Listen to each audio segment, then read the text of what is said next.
Student आज का जो टॉपिक है वो है टॉपिक प्रिज्म। बहुत ही इंपॉर्टेंट है आप लोग के लिए, क्लास 12 के लिए बहुत ज़्यादा इंपॉर्टेंट है ये। इसमें जो क्वेश्चन जो है इसमें जो लिखा गया है इसी के अंदर क्वेश्चन आता है, इसको ध्यान से देखिए। पहला जो क्वेश्चन हो गया वो हो गया प्रिज्म, ठीक है। दूसरा एंगल ऑफ प्रिज्म, प्रिज्म का कोण। फिर रिफ्रैक्शन थ्रू प्रिज्म, प्रिज्म से अपवर्तन जो कि बहुत ही ज़्यादा इंपॉर्टेंट है। डिस्पर्सन ऑफ लाइट, प्रकाश का वर्ण विक्षेपण जो क्लास 10 में पढ़ चुके हैं, ये भी पढ़ चुके हैं, ये पढ़ चुके हैं आप। एंगुलर डिस्पर्सन, कोणीय वर्ण विक्षेपण, डिस्पर्सिव पावर, वर्ण विक्षेपण की क्षमता, और प्रिज्म फॉर्मूला जो कि सबसे ज्यादा इंपॉर्टेंट, प्रिज्म सूत्र सबसे ज्यादा इंपॉर्टेंट है, जो आने का संभावना वो काफी रहता है। इसमें आपका जो जब ये क्वेश्चन, ये दो क्वेश्चन जो आएगा हमेशा 2 मार्क्स या 3 मार्क्स में आता है, 2 या 3 में आएगा, ये हमेशा 2 में आए या 3 में आए, ठीक है। इसका डिस्पर्सन ऑफ लाइट, इसका आने का संभावना बहुत कम होता है, लेकिन जब भी आएगा ये 2 मार्क्स पे ही आ सकता है। और ये सब जितना सारे क्वेश्चन ये आपके एग्जामिनेशन क्लास 12 के एग्जामिनेशन के लिए इंपॉर्टेंट नहीं है। ये आपको जो पढ़ना है मेनली आपको 2 इसमें आएगा, ये 2 पढ़ना है, और ये इंपॉर्टेंट क्वेश्चन है, ये आपका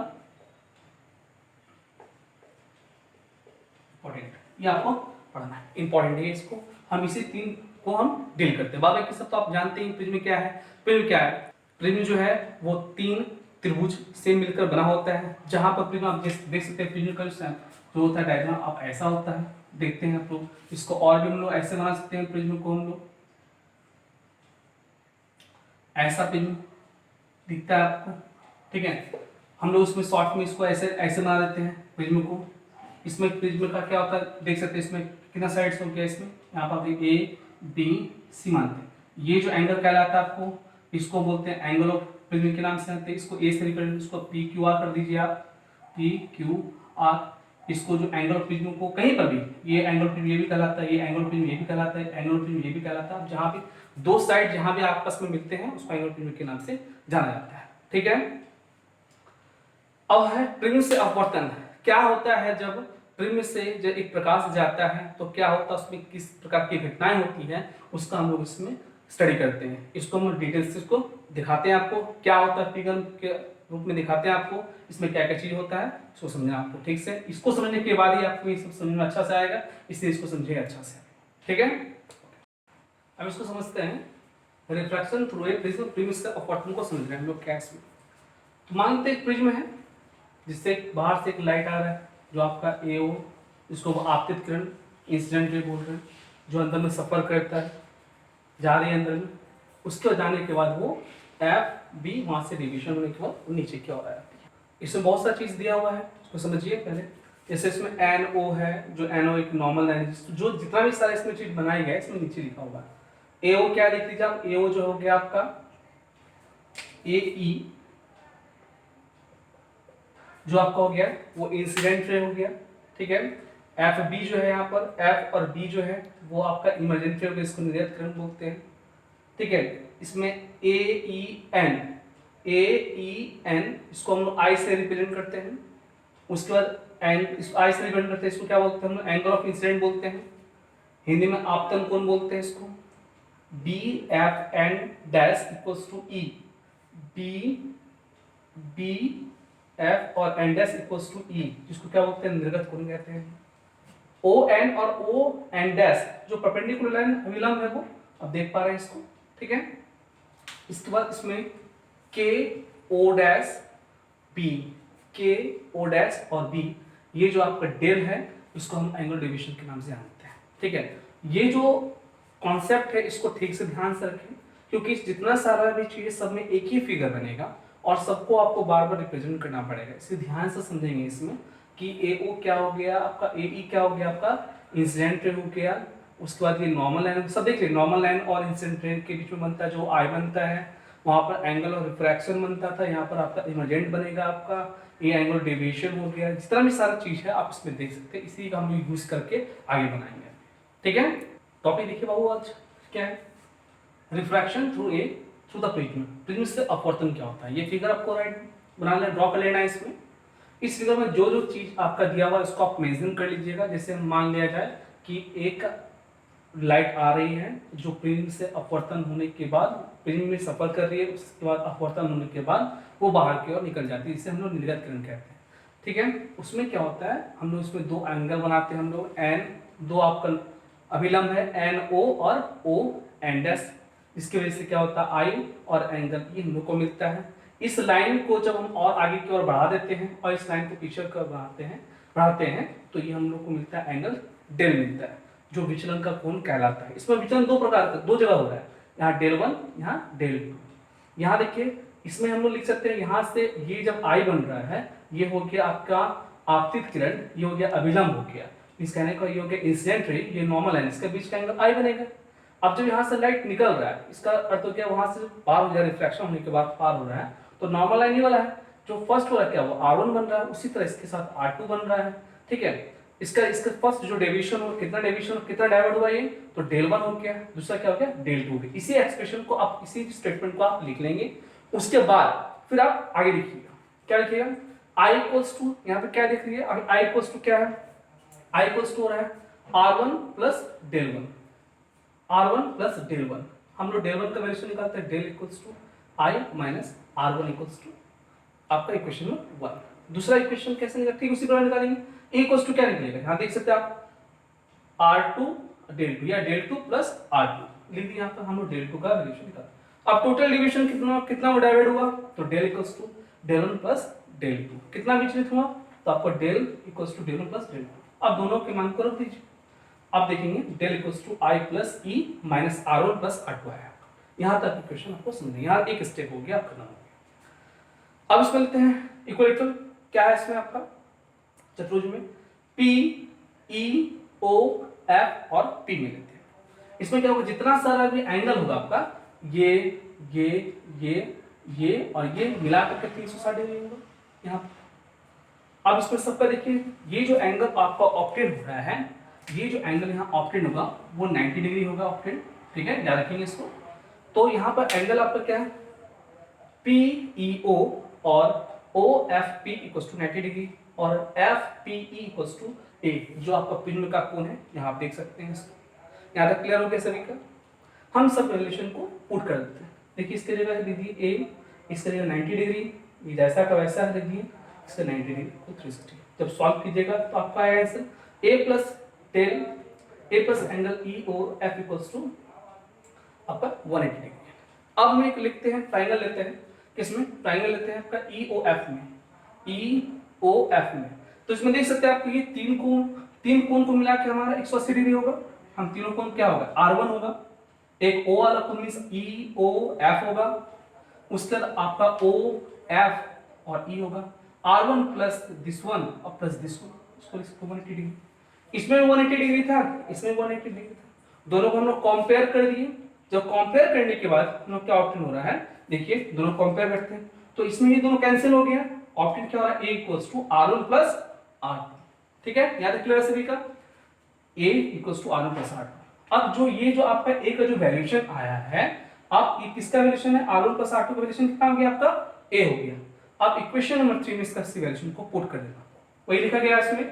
now putting the value of A in above equation 3 we get, समीकरण 3 में A का मान रखने पर आपको ये लिख दिए del equals to this one, यही आपका क्या हुआ, डेविएशन निकल गया। ये जो आपका एक्सप्रेशन निकला, ये हेल्प करता है आपको प्रिज्म फार्मूला बनाने के लिए। जब प्रिज्म फार्मूला जब बनाइएगा तो पूरा इसको पहले लिखना पड़ेगा आपको, उसके बाद कुछ और भी टर्म्स है, उसको लिखने के बाद आप डायरेक्ट इसका प्रिज्म फार्मूला बना सकते हैं। इसीलिए हम क्या करते हैं, दोनों को हम एक साथ जोड़ देते हैं कि जिसमें आपको सुविधा होगा। और एक ही क्वेश्चन में आप यदि लिखिएगा रिफ्रैक्शन थ्रू द प्रिज्म, ये एक अलग क्वेश्चन हो गया। और यदि आपको पूछा जाता है एंगल ऑफ प्रिज्म पूछता है तो आपको ये पूरा बनाना पड़ेगा। अब पूरा बनाने के बाद इस स्टेटमेंट के बाद फिर हम लोग आगे बढ़ेंगे और उसको हम एंगल ऑफ प्रिज्म को हम लोग प्रूव करेंगे। ठीक है, तो हम एंगल ऑफ प्रिज्म को इसी के साथ हम ऐड कर देते हैं, इससे आपको याद करने में भी सुविधा होगा और कंप्लीट भी जल्दी हो जाएगा आपका।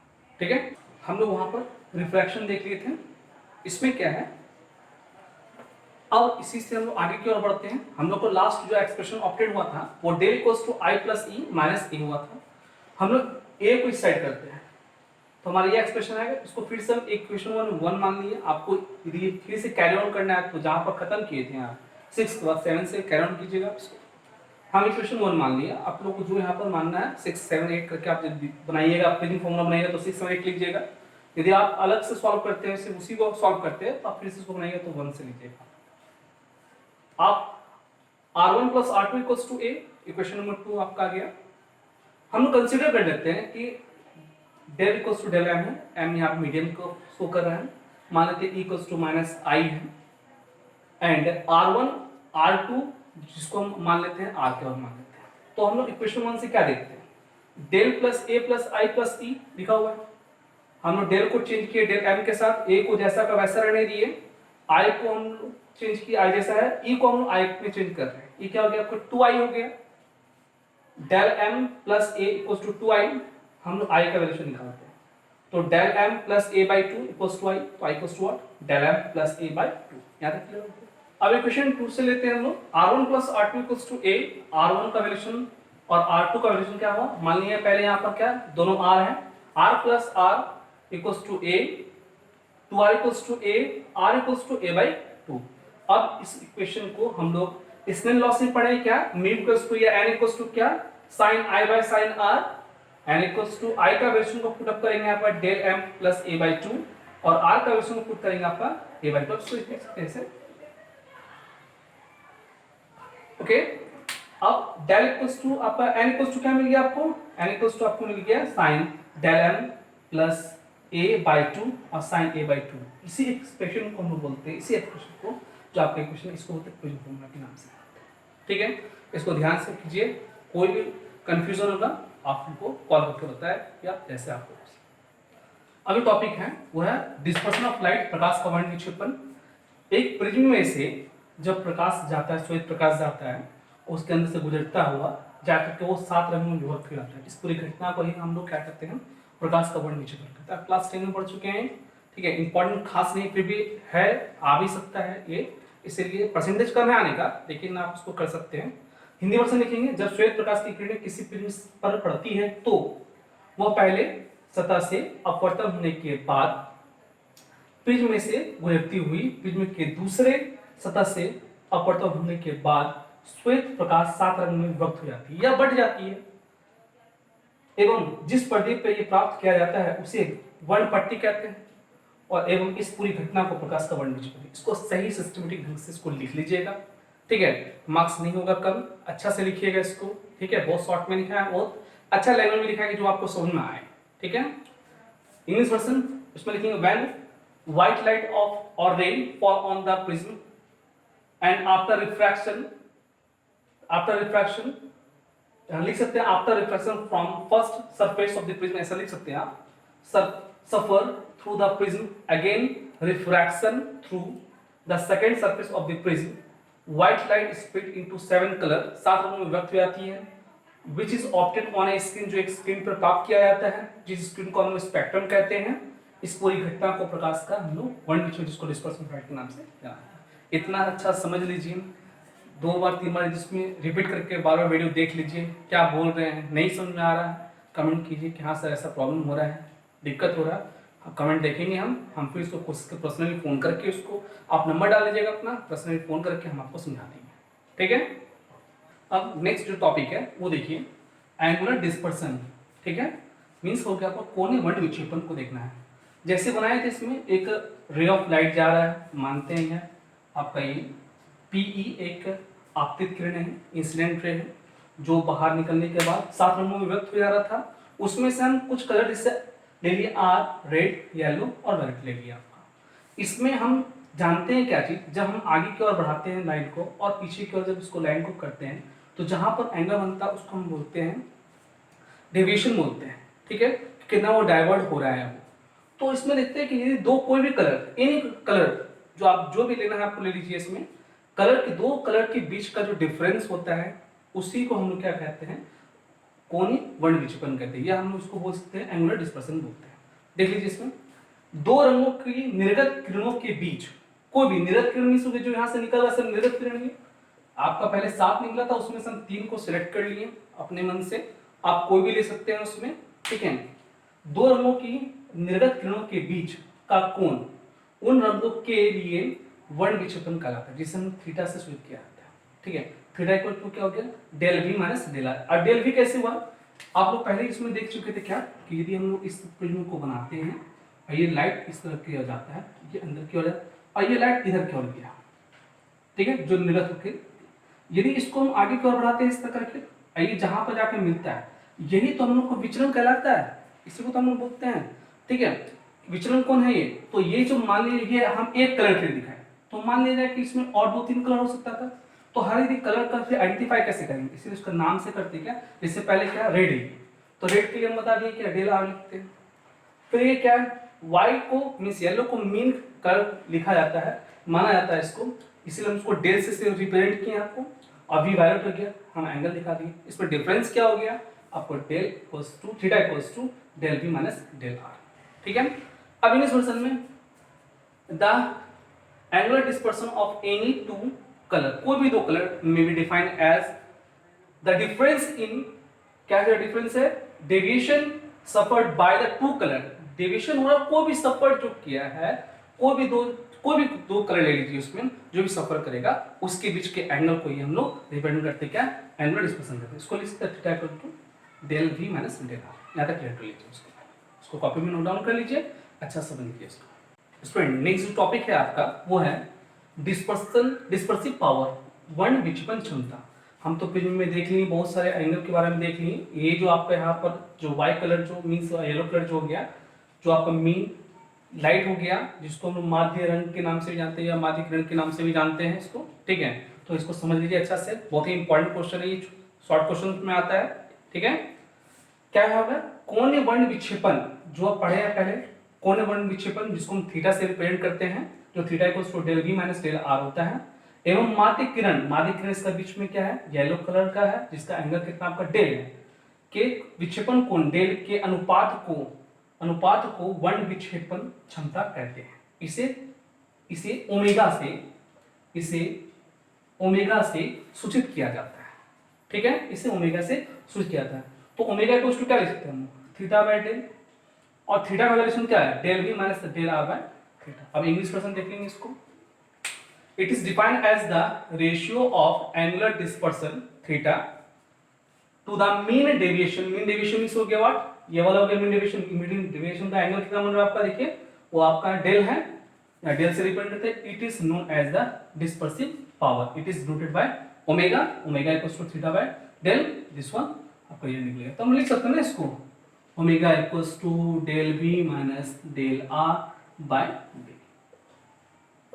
याद रखें ये कभी भी बड़ा नहीं आएगा, हमेशा छोटा में आएगा, आने का परसेंटेज बहुत कम है, लेकिन याद कर लेना है इसको, क्योंकि आगे चल के फिर ये हो सकता है कि किसी प्रॉब्लम में आपको मिल जाए, या इससे हो सकता है न्यूमेरिकल्स आ जाए आपका, इसे ध्यान रहे इस बात का। प्रिज्म का टॉपिक यहाँ पूरा खत्म हो चुका है। नेक्स्ट जब होगा स्टार्ट वो आपका आई से होगा। आई का जो होगा प्रॉब्लम उसका सॉल्व करने के बाद, आई का कंप्लीट होने के बाद फिर हम देखेंगे आई क्या करते हैं इसको। ठीक है, लेकिन ये जितना सारा नोट्स जो आप बना रहे हैं इसको जल्दी बनाइए, कि हम जल्दी आपका रिस्पॉन्स आएगा, कंप्लीट हो गया तब कोशिश करेंगे और जल्दी, और कमेंट में आकर के हमको बताइए कि क्या दिक्कत हुआ, कोई प्रॉब्लम हो बताइए, कैसा लगा। ठीक है, इससे पता चलेगा कि हम वीडियो जो बना रहे हैं उससे आपको अच्छा लग रहा है या नहीं लग रहा है, या समझ में आ रहा है या समझ में नहीं आ रहा है, जो भी है कमेंट में आकर के बोलिए। Thank you.